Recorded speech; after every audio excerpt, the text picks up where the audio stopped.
And what better day than today to share our views on the state of the nation. We're going to be having our say. Make sure you do too. Email us at loose.women@itv.com or log on to the website, that's itv.com/loosewomen, and get it off your chest. Well, today's Judgment Day.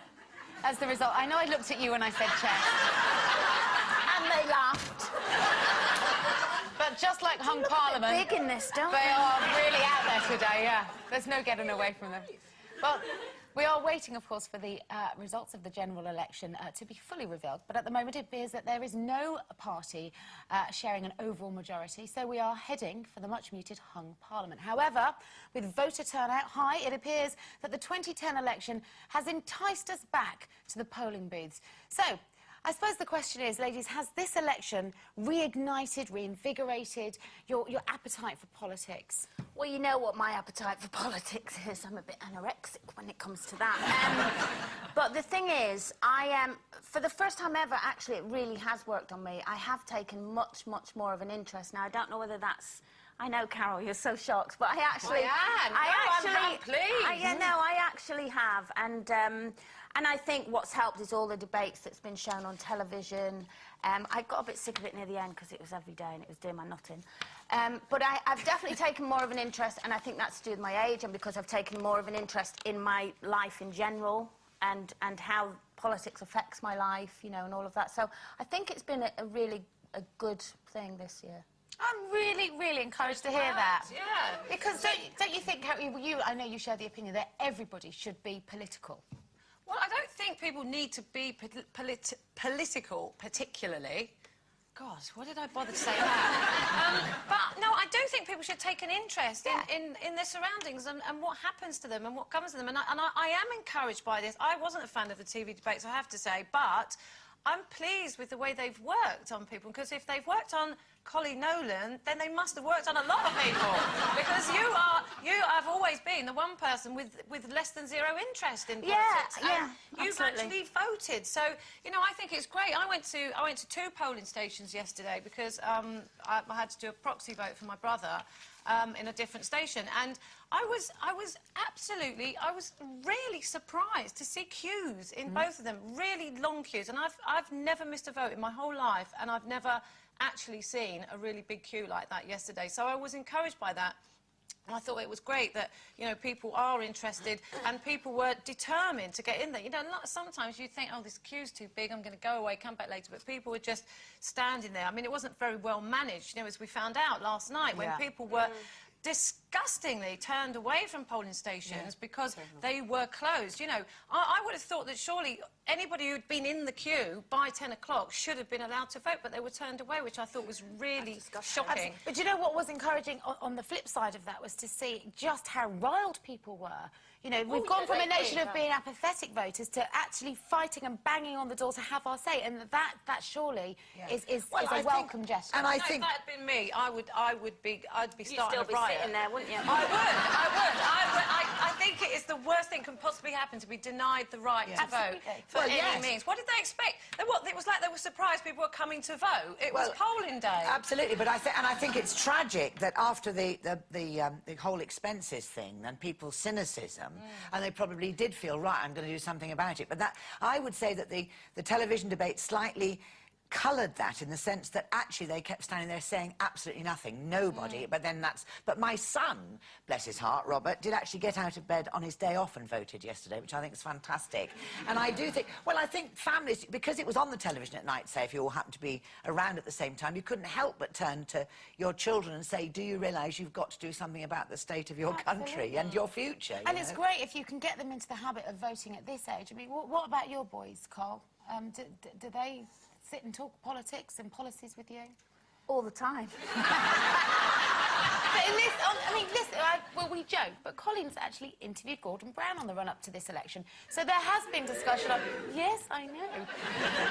There has been discussion, surely, in your house about that. No, of course there has, and obviously Ray's very into politics, you know, he gets really into it, so he's kind of encouraged me to talk about it more, and I've been able to ask him questions about it and all of this, but, I mean, I still, you know, I'm no way geared up like you three are. I mean, even today when you were all talking about it, I thought, oh, I'm off out for a cup of tea.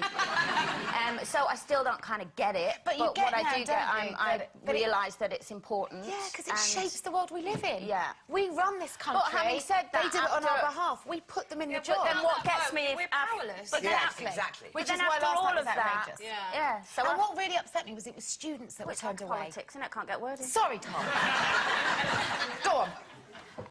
No, the thing is, what I was going to say is after all of that and making the effort to do it and really kind of trying to take as much interest as I can or understand as much as I can, then it all didn't really happen, did it, for me today? Well, no, because it's confusing. It's very- confusing and for now I don't know what's everybody. happening. You know, most people who probably voted yesterday, a lot of people have never seen a hung parliament in their lifetime. Well, no, not you know, the since last time was 1974. 1974. And it absolutely was a disaster then. So, you know, who knows what's going to happen now? And, you know, people have got to start making deals with each other. Exactly. And try But to in get a way, people the on their public, I side. do think that voters have given politicians a bloody nose. They've shown them. They really have, You know, Linda. they can't just wander about aimlessly not telling us anything.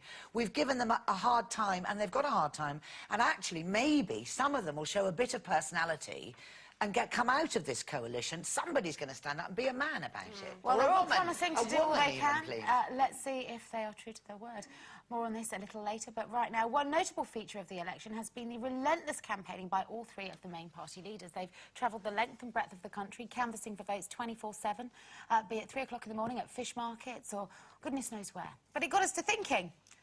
Like us, they're no spring chickens. So would we have the stamina to pull off an all-nighter? Oh, we're not. Come on, let's not pretend. We're not 18. We're not even 28. No, not even 48. Hey, speak for yourself, I am. Do you know, I can't think of anything worse than staying up all night.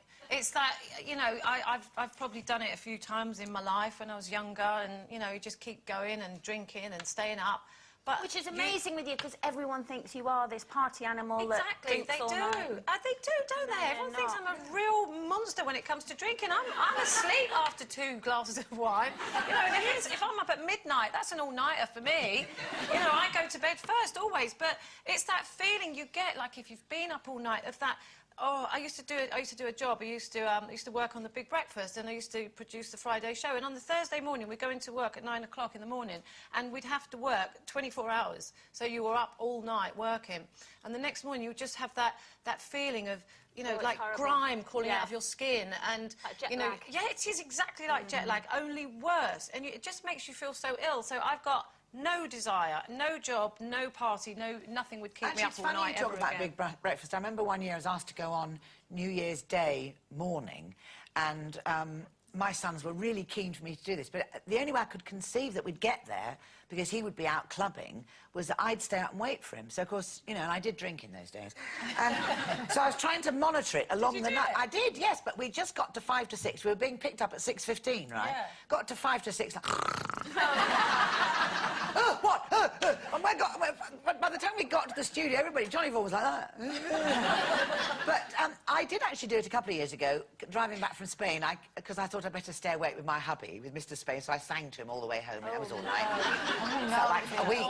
That backseat sparko, wouldn't you? Absolutely. No, not for me. I love it. Actually, what I do, I love getting up early anyway. And when I was writing my book, I got up at 4. And there's something really wonderful about that moment. The sun comes up and the birds start singing. You think, oh my goodness, I've cracked it. You know, it's like. It's a lovely thing to see the sunrise, but you know you have to have some sleep first. Otherwise, you can't enjoy it. You know. Well, I've just gone through a period of all-nighters with Ben, obviously. I mean, not in the same sense that I used to pull an all-nighter. There was a time when I'd spend it in a field with like-minded people. I was going to say, Ben's a bit young for the disco, isn't Yeah, he? his raving days will come. Yeah. But now, I mean, gosh, that really... Sleep is a premium in my life. It's probably the most valuable commodity going. And 2 nights this week, I've been out. The rest of the week, I've been in bed by 9:30. That's how you've got to do it. It does it. I think it's debilitating. You can see why they use sleep deprivation as a form of torture, can't you? absolutely. Because it sends you crazy. It makes you ill. It does make you ill. When I was younger, I used to love it, you know, and I used to love when you heard the birds singing in one, you go, oh, I've been up all night, and then you couldn't wait for the next one. You know, it'd be 3 times a week or whatever when you were younger. Now, it isn't like that, I find it really, really difficult. Having said that, recently, on my last birthday, I had a party at home, and I was the only one not drinking, actually, but I was the last one to bed at 6 o'clock in the morning. Well done. But the thing about me is, I go to bed, right, and then I think, I can't bear is sleeping all day then. So I'd still jump up at 10 and think, oh, I've wasted my life, I have to get out of bed. No, I can always sleep. I could sleep on a washing line, to be honest with you. I can sleep anywhere. But my other half, who will stay up all night, if he's, you know, if we're out at a party or whatever, he likes to stay up all night. But then he will sleep all day. He'll get up when it's dark again. That's In not fact, right. That's you know, he not might right. still be in bed now, for all I know. But he is. How old? He's 50, isn't he? 51. 51. Oldest swimmer in town. OK, time for a quick break now.